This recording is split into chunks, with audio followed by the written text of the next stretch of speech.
E aí, gente, como é que vocês estão? Como é bom estar mais uma vez com vocês no nosso momento aqui de reflexão da vida, trazendo a palavra de Deus para fazer esse link, fazer essa ponte, né, entre a nossa vida e a vida de Deus. Como é que a gente pode conciliar essas duas coisas?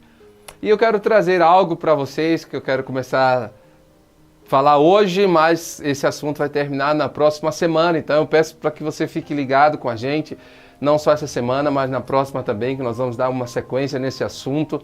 E como você sabe que o nosso programa ele repete ao longo da semana, então convida mais alguém, pergunta para seus amigos, seus contatos, se eles assistiram o programa de hoje, porque aí se essa palavra de Deus para a sua vida vai te abençoar, certamente vai abençoar aquelas pessoas que você também ama, que você se preocupa, beleza?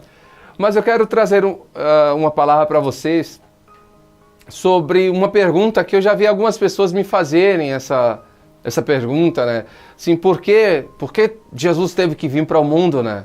Por que Jesus, ele saiu do céu, ele veio, porque ele fez o que fez, porque ele foi para a cruz. É uma história belíssima, mas algumas pessoas o consideram apenas uma pessoa fantástica, uma pessoa fora de série, como já existiram outras pessoas fora de série também. Mas o que pode diferenciar de Jesus de outras pessoas que tiveram uma vida que marcou a sua geração e mesmo depois de morto continua influenciando tantas pessoas, né? Eu acredito que um dos principais motivos, ou o principal motivo de Jesus ter vindo ao mundo, está escrito aqui no livro de João, no capítulo 3, se você tiver sua Bíblia aí por perto mesmo, no teu celular, você pode estar me acompanhando. É o livro de João, que é o quarto livro do Novo Testamento, capítulo 3, versículo 16. Aqui é uma passagem que muita gente conhece, ela é muito comum entre cristãos e não cristãos, né? Que diz o seguinte: porque Deus amou o mundo de uma maneira tão grande que Ele deu seu próprio Filho, o único Filho, para que todo aquele que nele crê não pereça, mas tenha a vida eterna. Esse texto, na maioria das versões, diz que Deus amou o mundo de tal maneira, essa palavra tal, ela não traz a dimensão do que é o amor de Deus por nós, né? Falta na nossa gramática, eu acredito que em qualquer gramática do mundo, falte uma palavra que possa expressar o que significa esse amor. Esse amor de Deus por mim, esse amor de Deus por você, saber que Deus ele nunca se afasta de nós, a gente é que se afasta dele.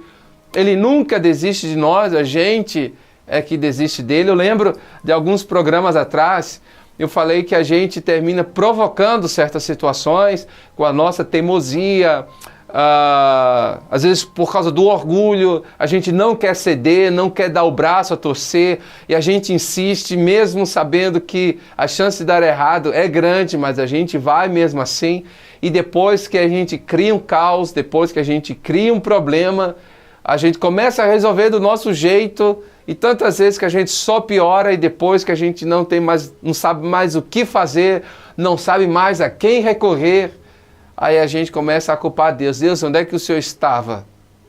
Onde é que deixou tudo isso acontecer? Deus estava presente o tempo todo, mas a gente é que não permitiu que Ele pudesse dirigir a nossa vida. E aí Deus usa pessoas, usa situações para nos fazer mudar de ideia, nos fazer trazer aquela metanoia, aquela mudança de pensamento, mas às vezes o nosso orgulho, né, aquela dificuldade de dar o braço a torcer, de não admitir, de não reconhecer, isso infelizmente é tão comum e termina sendo um fator importante para que tantos problemas não só aconteçam, como eles piorem. E tantos problemas que já estão tão ruins e ainda conseguem piorar.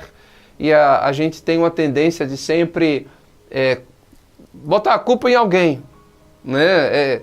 Tipo aquele famoso bode expiatório. A gente sempre procura, tantas vezes que a gente transfere a responsabilidade, a gente transfere a culpa, ao invés de reconhecer, de admitir. Porque o reconhecer, o admitir, pode trazer um pouco de vergonha. Pode terminar expondo a nossa fraqueza, pode terminar expondo a nossa fragilidade e a gente não quer ser taxado como alguém que tem uma fraqueza, a gente não quer ser taxado como alguém que errou. Aí entra novamente a questão do orgulho, que todos nós temos, muito ou pouco, todos nós temos. Então a gente termina querendo resolver do nosso jeito, seguir a nossa vida, aquilo que a gente acredita. Eu vi muita gente, né, até comentando assim, como é que você consegue acreditar na Bíblia se a Bíblia foi escrita por homens? A Bíblia foi escrita por seres humanos ao longo de vários séculos. Como é que você consegue acreditar que a Bíblia pode sim ser a verdade, a palavra de Deus? Só que interessante que as mesmas pessoas que questionam o fato da gente acreditar na Bíblia, já que a Bíblia foi escrita por seres humanos, mas essas mesmas pessoas, elas têm as suas crenças. Ela acredita em alguma coisa. E a sua crença é baseada em alguma coisa que outro ser humano também escreveu. Seja um artigo de blog, um artigo em algum site, ou até mesmo em algum livro que você encontra em livraria. Então todos nós temos uma crença. Todos nós acreditamos em algo. Acreditar que Deus existe ou acreditar que Deus não existe. Acreditar que Deus nos ama e acreditar que Deus não nos ama, por isso tem tanta tragédia no mundo. Então nós sempre estamos acreditando em algo. E esse algo que a gente acredita, ele é baseado em alguma coisa que a gente leu, alguma coisa que a gente viu. Então a nossa crença termina sendo altamente influenciada por algo que a gente leu ou assistiu. Então quem questiona a minha fé por acreditar na Bíblia, mas a própria pessoa, a fé dela também é baseada em algum livro que algum ser humano também escreveu. A diferença, se eu puder te trazer hoje, e eu peço a Deus para que eu possa contribuir, para que eu possa te ajudar a tentar esclarecer um pouco alguns questionamentos que tantas pessoas têm, que eu já tive tantos, talvez você ainda tenha. Eu acredito na palavra de Deus. Eu decidi acreditar que existe sim um Deus criador. Eu decidi acreditar porque é uma decisão individual. Eu não posso decidir por você. Ninguém pode decidir por você, como ninguém pode decidir por mim, nem meu pai e nem minha mãe. É uma questão pessoal, individual. Então eu decido firmar a minha fé na palavra de Deus. A minha fé poderia ser pautada em qualquer coisa, em qualquer teoria, em qualquer livro, em qualquer personagem que já teve a sua relevância há anos atrás, décadas atrás, séculos atrás. Eu decidi, eu fiz uma escolha. Eu escolhi acreditar nesse livro e crer que ele é a palavra de Deus. Então, se aqui diz que Deus me ama tanto ao ponto de enviar a Jesus a este mundo, para que Jesus ele pudesse ir à cruz, morrer no meu lugar, sofrer o que eu deveria sofrer, morrer um tipo de morte que eu deveria sofrer, para que eu não passasse a eternidade longe dele. A morte de Jesus não foi para nos livrar dos problemas. Os problemas do dia a dia que a gente enfrenta, problema familiar, problema de saúde, problema financeiro, problema no trabalho, a gente está sempre enfrentando algum tipo de problema. Jesus ele não morreu e ele não nos perdoou e por consequência nos salvou, não para nos livrar dos problemas.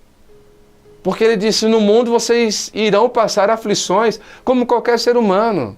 Vocês vão passar dificuldades como qualquer ser humano passa. Vocês vão terminar adoecendo como qualquer ser humano adoece. Vocês vão ter, às vezes, brigas familiares como qualquer ser humano tem discussões, tem desentendimento dentro da família. Então Deus, ele não nos fez um ET, um alienado. Nós continuamos seres humanos. Mas ele morreu na cruz para que nós, ao morrermos, não tivéssemos eternamente separados dele, mas que ao morrermos, quando a gente deixar esse mundo, nós temos uma possibilidade de passar uma eternidade com ele.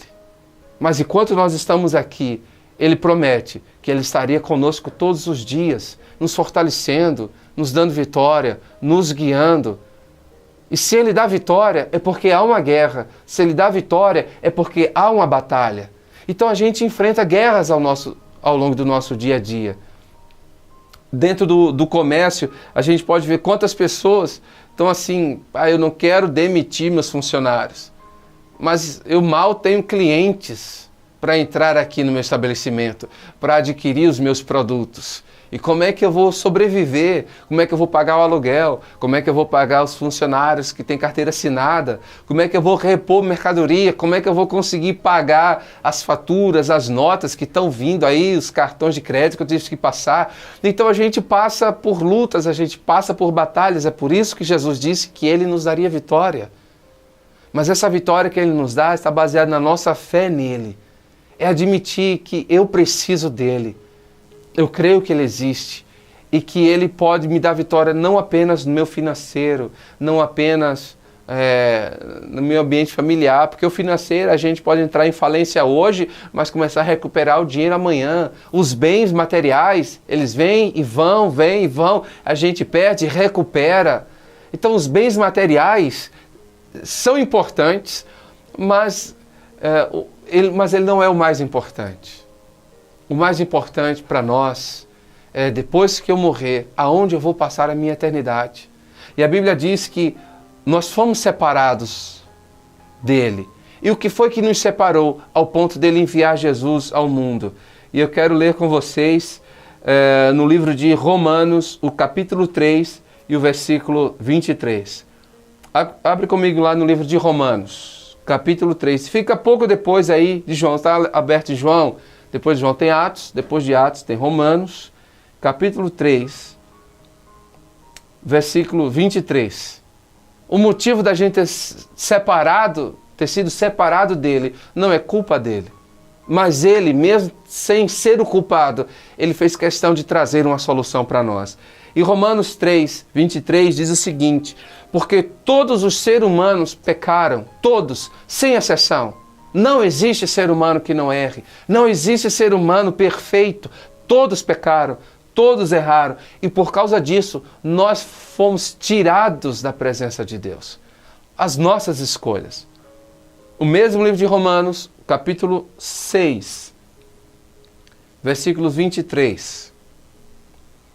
E a Bíblia continua dizendo: e o motivo que nos separou de Deus, que é o nosso pecado, os nossos erros, e aqui diz, porque o salário dos nossos erros, a recompensa dos nossos pecados, é a morte eterna, eternamente separados de Deus. Mas o dom gratuito de Deus é a vida eterna. Ele traz a vida, a possibilidade da gente passar a vida eterna com Ele, eternamente com Ele. Ele nos dá essa possibilidade de escolher isso.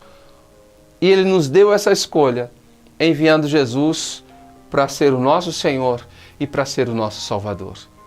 Não apenas acreditar nele, não apenas saber que ele existiu, não apenas saber que ele foi uma pessoa extraordinária, mas tê-lo como Senhor.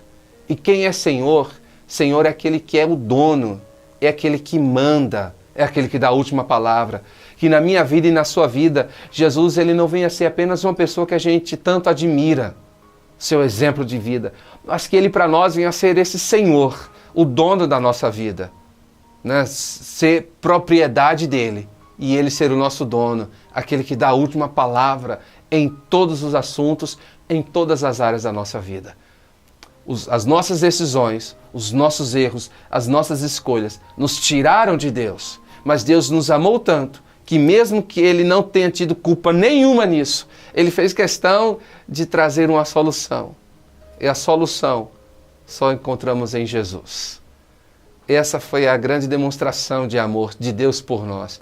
Nos dar a oportunidade de escolha. Eu escolho Deus. Que a gente possa todos os dias da nossa vida fazer essa escolha. E eu quero dar uma pausa aqui nesse assunto, mas fica ligado com a gente que na próxima semana a gente vai continuar com esse assunto. Eu espero que você esteja aqui conectado com a gente mais uma vez. Não perca, Deus te abençoe, tenha uma ótima semana. Beijo, até a próxima. Fica com Deus.